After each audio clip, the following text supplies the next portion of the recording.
Salam alaikum Matalid, bonjour. Oh, c'est juste une petite réflexion. Moi, je me souviens, j'ai toujours grandi.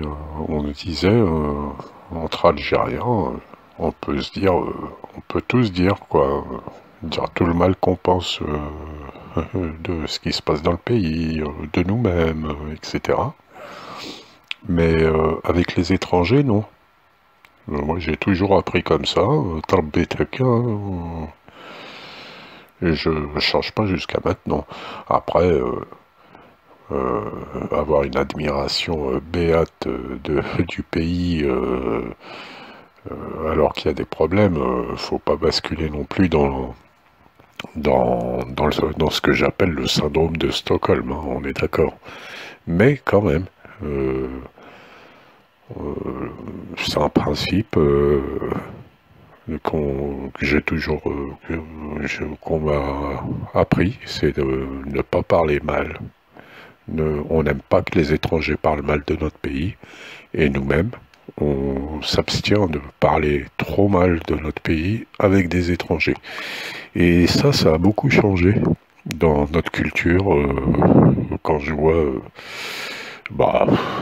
tous les Karim Tabou qui passent à France 24, etc.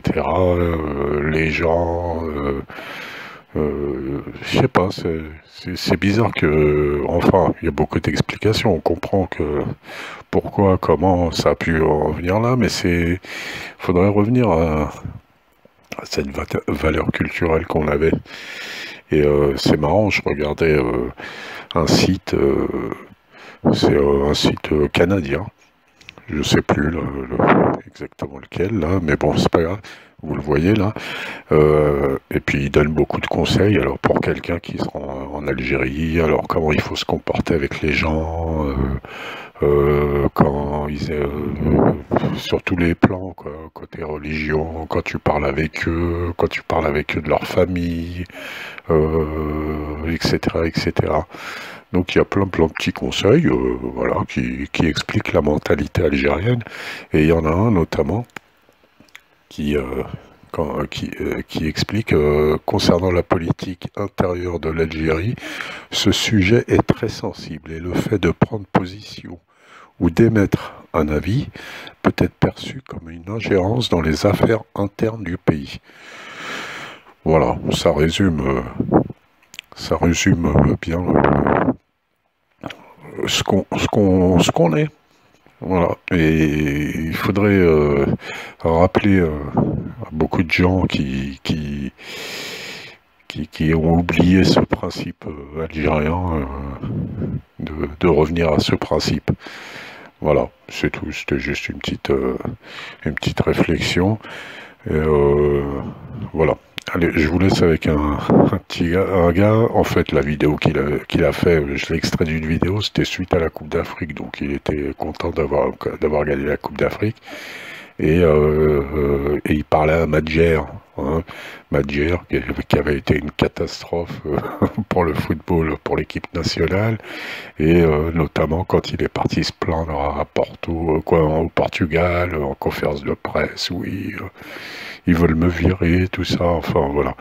Et donc il lui fait une réflexion. Je vous laisse écouter.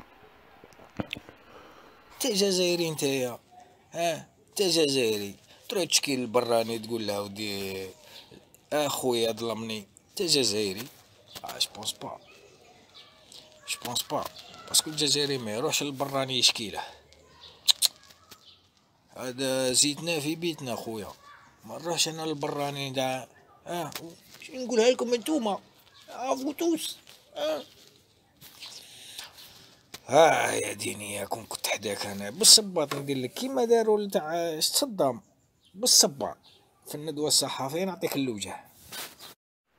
Voilà, et là, juste une petite observation aussi, encore. Oui, dans ma précédente vidéo, je vous parlais des raisons pour lesquelles Karim Tabou était passé chez France 24, entre autres, à part la manipulation française, tout ça, contre le pays.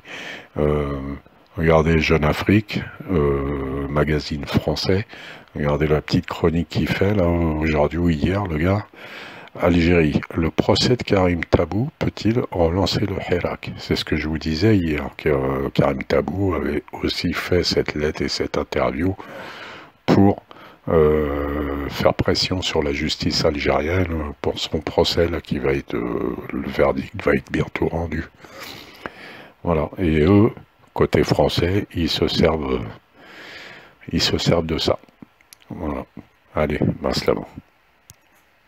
وانا بغيت نقول غير تحية للجزائر، والحمد لله اللي يعني جزائري، ما خصني والو، والله ما خصني والو، الحمد لله، الحمد لله على كل شيء.